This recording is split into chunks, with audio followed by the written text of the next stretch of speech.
Guys, just before we get into this episode of Grassroots Racer, we're going to take the time to thank one of my partners that supports 𝘓𝘢𝘶𝘢 Motorsports. 𝘐𝘕𝘢𝘺𝘢𝘊𝑚 service a premium hire service for all commercial and domestic hire requirements. Fast, friendly and helpful service from all the experienced staff. Go into 𝘐𝘕𝘢𝘺𝘢 and say hello to Hayley and the guys and tell them that Ayrton sent ya. Hey guys, welcome back to another episode of Grassroots Racer. On today's show, I'm excited to speak with the pocket racer who drives for 𝘓𝘠𝘠𝘢 Racing in the super cool 44 late model speedway car. And she's pretty quick too, so with that I present Laura. Hello you guys, Laura Byrnes here all the way from Western Australia. Yeah, so I'm in Victoria and you're in Western Australia, so we're a little far away. I normally chat to some people who are in Queensland, Victoria, all over Australia. So how are you tonight? Good. We just got the great news that we're out of lockdown for the weekend. So it'll be good to be back outside and seeing people socially distance. But you've been pretty lucky in Victoria, so I'm a bit jealous. Yeah, I'm not sure who's more excited about speaking to you tonight between my mum and myself, because she is a huge fan of yours and she's really interested on all your social media and she really likes what you do and the passion you have for motorsport. So talking about you starting in motorsport, how did you get started? So my journey was a little bit different, I guess. So I'm a first generation racer. No one in my family had raced before me. And it was only through going to the speedway that I'd heard that you could be a kid and race. And so I was 10 and I heard you could be 10 to get into junior sedans, which was the starting division for speedway. And I guess speedway, for those that haven't heard of it, it's oval track dirt racing. So we race on a clay or a dirt track that's quite heavily banked, and we kind of just go as fast as we can in a circle, to put it very simply. But yeah, it took a year to convince my dad, and then got my first race car when I was 11 and haven't really looked back since. It's I've had a progression through some different divisions to get where I am, and I appreciate you and your mum's support as well as I've gone into this new division. So thank you guys. Yeah, like I said at the start, my mum said she's a massive supporter, but I don't think she'd dress up like Taylor and go to school dressed up as Laura. So, in the full race suit. Yeah. Well, we've got extra merch if you want to. So we'll link your website so you can. Oh well, no, you're still building that. We'll link your link tree anyway, so people can access all that. Okay. But what do you like most about driving on dirt or even clay sometimes, as it's quite a skill to keep those cars under control? Yeah, and I guess with that too, like my dad even had taken me to go-karts to try and convince me to do that instead, because at an entry level that can be a little bit cheaper than speedway. But no, my heart was set on dirt and the full-blown cars right away.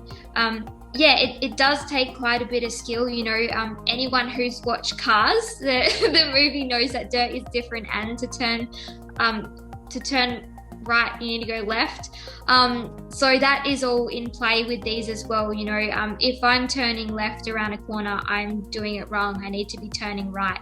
And that's very much so in late models, which I do now. It's taken me almost the whole season to completely understand how they should be handling in a corner, and it's been a journey I'm really thankful for as well, because it's put me back in my place, I think, with how different all different race cars are, and learning this big beast, because it's about 5 meters long, and a V8, so a lot of power there. I have a friend called Lucas Roberts who normally races in Victoria, and I went to his house and he owns a late model speedway car. He races and he's pretty good as well. Those things sound insane, and I have a mad respect for speedway racers who can drive on dirt, because I have a little Hyundai Getz and I drive on I do motocana and carnacross, and it can be a bit tricky. So I really do respect the people who can drive it. But what's been your best result so far? Best result on a race night in the Pro Dirt series. So Pro Dirt is the top division that we have here for late models. Is been 10th overall, and usually we have about 30 cars every night. For the season though, I picked up Rookie of the Year, so I was the fastest out of all the new drivers, which I was really proud about. And also picked up top 10 for the Pro Dirt Championship out of 40 drivers, and top 10 for the Perth Motorplex Track Championship, which I was stoked to be able to get in my first season, because these guys have been racing for years and some of them have been racing even longer than I've been alive. So to do that with some of my idols is really, really special.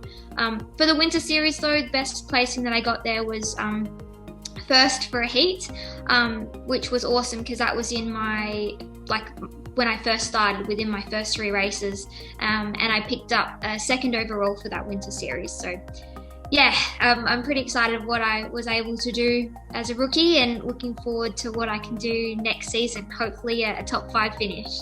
You just said you got Rookie of the Year, which would be a massive achievement, going in there. You said you raced in a field of about 30, and it'd just be incredible. They have to choose one to be Rookie of the Year out of all the new rookies. So I have to congratulate that to you. From what I've seen on your social media, you get right into working on your car as well. So have you enjoyed working on the car? So much. I've always been in the shed one way or another, but with the late model, because it's all quite accessible and I want to say easier than my other cars, but it's also not at the same time. But just with this car now, I completely understand that I need to know the adjustments that we're doing and the impact that it's going to make on the track. Because if I can communicate really well with my crew when I come back in after a race, it's going to make me go faster and give me that edge to get me up one more place or whatever it is I need to do. So every weekend I'm pretty much in the shed doing something, and a couple of weeks back I just learned how to use the plasma cutter, which was something new and exciting. So Dad won't let me touch the welder yet though. He won't teach me how to weld, but I'm like, fine. But yeah, I'm just learning, and the start of the season, my goal was to be able to change the late model tires myself. And if you don't know what a late model is, you would know what a sprint car is, and basically it's the same size as their rear tires. Massive things, and hard to get off. So I was working on my strength, not only to drive but also to be able to take these wheels off myself, and I've finally been able to do it. So I'm stoked, and Dad's even more happy because it means it's one more thing he doesn't have to do, much to my dislike. But yeah, it's all helping. So yeah, I love what I get to do both on and off the track. Yeah, that's one thing I can relate. I remember my dad always used to make sure that I learned how to do things on the kart, and just be able to set it up so I could drive it. I guess it was almost like a strategy to make me work on the car so I could become one with it. It was weird, but I think it definitely has helped.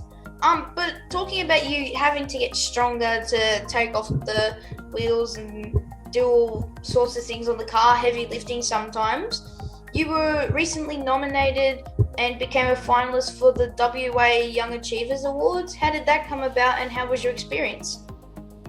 Yeah, so that was really special. I didn't expect to become a finalist at all. And I'm not quite sure who nominated me, so whoever it was, thank you. But yeah, so there was 4 of us that made it into the finals, and we all went to a gala dinner last month where they announced the winner. It wasn't me, it was a lovely young woman called Taylor, who's actually been selected for the Paralympics in swimming, and what she does is absolutely incredible and well deserved. She is amazing. So I'm stoked it went to her, but even to just be in the presence of so many young people, because there was more than just the sport award that I was part of, was really amazing. And young people like yourself as well, we're all working towards our goals and our dreams, and to have a recognition at that scale, I was really stoked. I still can't really believe it, if I'm honest, but yeah, it was awesome to be able to do that and share that with my team as well, that what we're doing is paying off, and our work towards, you know, showcasing women's in motorsport, and that it's a sport for everyone, that it doesn't matter your background. You know, I'm a first generation racer, your gender, or your size, because I'm only 150 centimeters tall, so motorsport is really for everyone. Yeah, that's very true. And you did say about the awards, which I actually saw on your Instagram. So it's a great achievement to, you know, win an award. And you said Taylor's in the Paralympics, so I wish her the best for when she has to go overseas and compete. And like I said, I saw it on social media, and you're very active on your social media. You do some really cool TikToks and post highlights of your speedway and your racing. And you sometimes post you working on the car, like we just mentioned. How do you come up with those ideas? And it looks like you're having so much fun.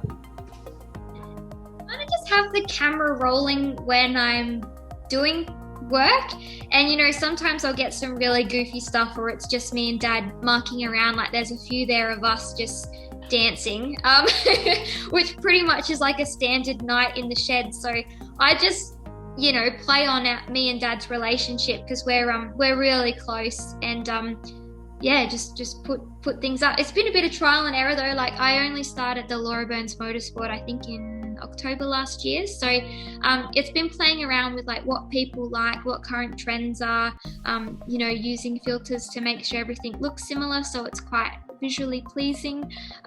So yeah, there's a bit to it, but I love being able to share it, and especially the behind the scenes stuff. I know quite a few races, you know, especially in late models as well, we're all quite secretive of what we're doing and like the tips and tricks behind the car, but you know, while I'm learning, everything is really just straightforward.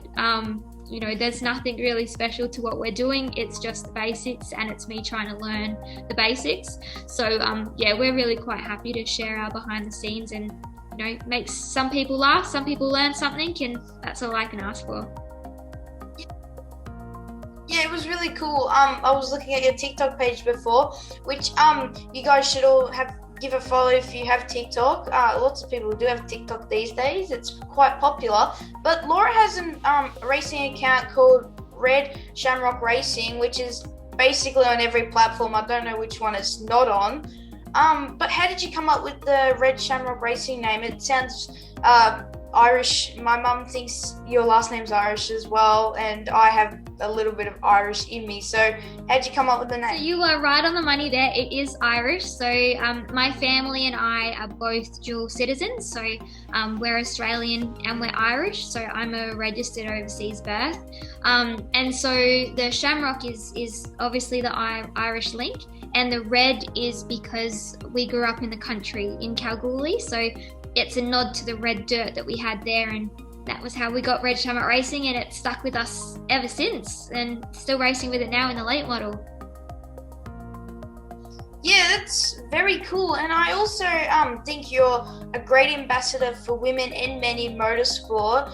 And there's so many other women competing in different categories. Is there many in your category? Yeah, there's only 2 of us here in Western Australia in late models, and it was one for quite a long time. So I'm really passionate about building the numbers, you know, in juniors, in speedway. I'm not sure what it's like in other divisions, like in karts where you are, but you know, it's about 50-50 in juniors, but then once you're getting older, you know, hitting 17, 18, life kind of hits you, and you can get different priorities, and also the expense of racing, you know, if you don't have the financial sponsors behind you. So there's lots of reasons I think why women don't continue on, but I'm really passionate about showing that there are so many different ways that you can stay in the sport, whether that is as a driver or as crew, you know, the mechanical side of things, and even the promotions. The social media side of things is such a big part of motorsport nowadays, and